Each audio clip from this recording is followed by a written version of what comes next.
నా వాయిస్ వినబడుతుందా? చెప్పండి సార్. అక్షర్ సత్యం గారు, పవన్ కళ్యాణ్ గారు స్టేజ్ మీద ఒక మాట చెప్పారు. నేను ప్రేమగా ఉంటాను, సేవ చేస్తాను, ఇలాంటి డైలాగ్ అయితే నా నిజ జీవితంలో ఉంటుంది అని చెప్పారు. అయితే పని పాట లేక పవన్ కళ్యాణ్ గారు సినిమా చేస్తున్నారు. పాపం అంటే మోహన్ రెడ్డి గారు ఇంకో ఉద్దేశం తనలా ఆయన ఇచ్చిన హామీల్ని నెరవేర్చే దిశగా ముందుకు వెళ్ళడానికి ఆయన చేయలేకపోతున్నాడు. కూటమి ప్రభుత్వంలో అవి చేయలేకపోవడం వల్లనే ఆయన సినిమాలు చేసుకోవాల్సిన పరిస్థితి వచ్చిందని చెప్తున్నారు. ఏమంటారు మీరు? ఇప్పుడు మోహన్ రెడ్డి గారు 2 మాటలు మాట్లాడారండి. ఆయనకి 2 స్టాండ్లు అన్నమాట. ఏ స్టాండ్ అన్నది ఒక స్టాండ్ కి రండి. ముందు ఏమంటున్నారు, పవన్ కళ్యాణ్ గారు లేదు అందుకని సినిమాలు చేస్తున్నారు అంటున్నారు. అంటే ప్రభుత్వంలో ఏ పనులు చేయడానికి అవకాశం లేదని, రైట్. రెండోది ఏమంటున్నారు, పవన్ కళ్యాణ్ గారు ఊరు వాడా తిరుగుతలేదు, ప్రజలకు సేవ చేయట్లేదు అంటారు. అరే పని పాట లేదు, ఏం చేయలేకపోతున్నారని మీరే అంటారు. మళ్ళీ పని పాట లేనాడు ఫెయిల్ ఎలాగవుతాడు? ఏదైనా పని చేస్తేనే కదా ఫెయిల్ అవుతాడు. ఇంకో పక్కన ఫెయిల్ అయ్యాడు అంటారు. అసలు మీ పార్టీ స్టాండ్ ఏంటి? మీ స్టాండ్ ఏంటి? పవన్ కళ్యాణ్ పనులు చేస్తున్నాడు కానీ అందులో స్వార్థం ఉందా, లంచం ఉందని చెప్పండి, తప్పులే.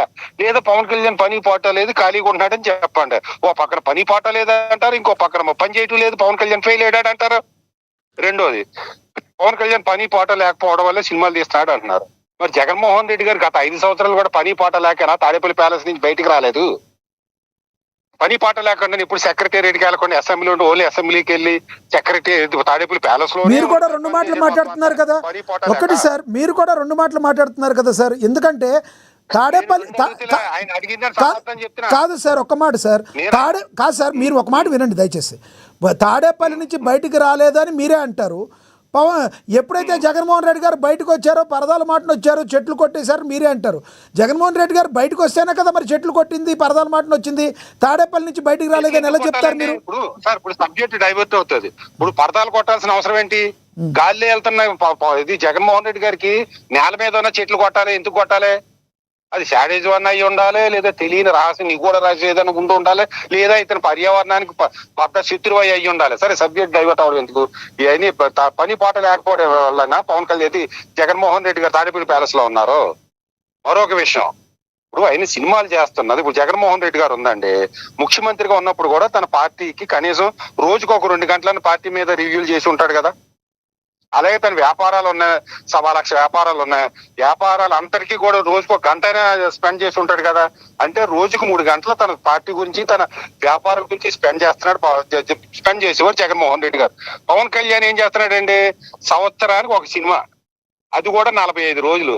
45 రోజులు వాడిని చెప్పింది రోజుకు 3 గంటలు. అంటే యావరేజ్ పెర్ డే 20 నిమిషాలు. పవన్ కళ్యాణ్ 20 నిమిషాలు తన బతుకు తెరుగు కోసం స్పెండ్ చేస్తున్నాడు.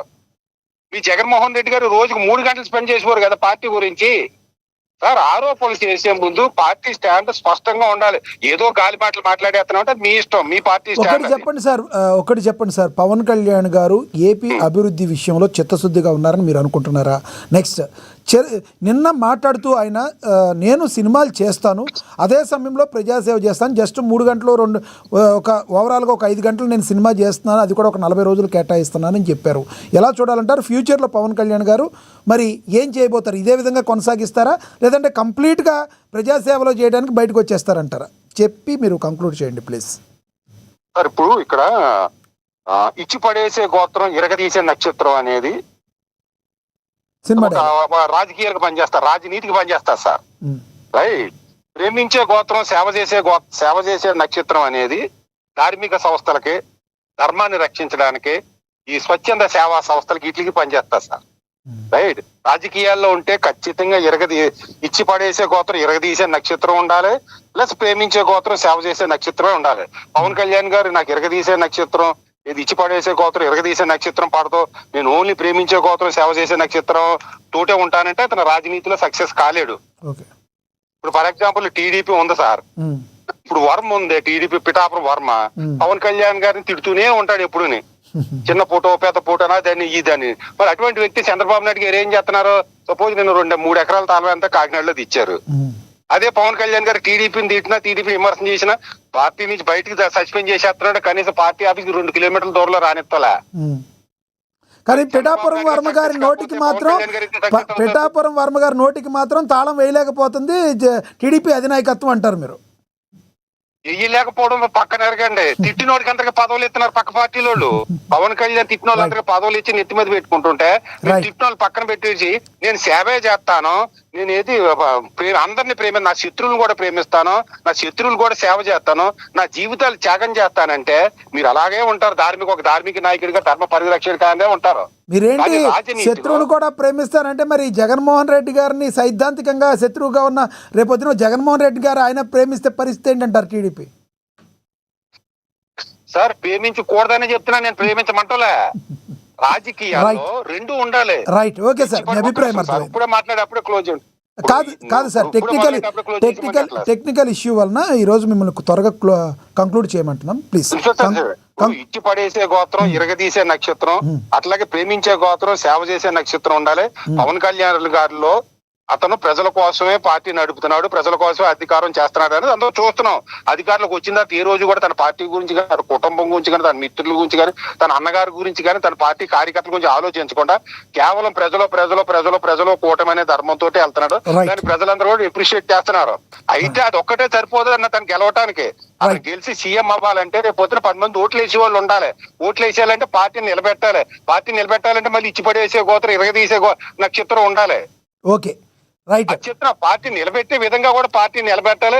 మీ మిత్రులు మీకు ఏ విధంగా శత్రువుగా ప్రవర్తిస్తున్నారా, మిమ్మల్ని అణచివేస్తున్నారా, అలాగే మీ శత్రువులకి మీరు ఎలాగ చెయ్యాలా అనే విధానాలతో రెండు కలిపి వెళ్ళి పార్టీ నిలబెట్టి ప్రజల అభిష్టానికి అనుకూలంగా వెళ్తే మీరు సేవ చేసే అవకాశం ఉంటది. కానీ లేకపోతే మీరు రాజనీతిలో ఫెయిల్ అవుతారని నేను భావిస్తున్నా.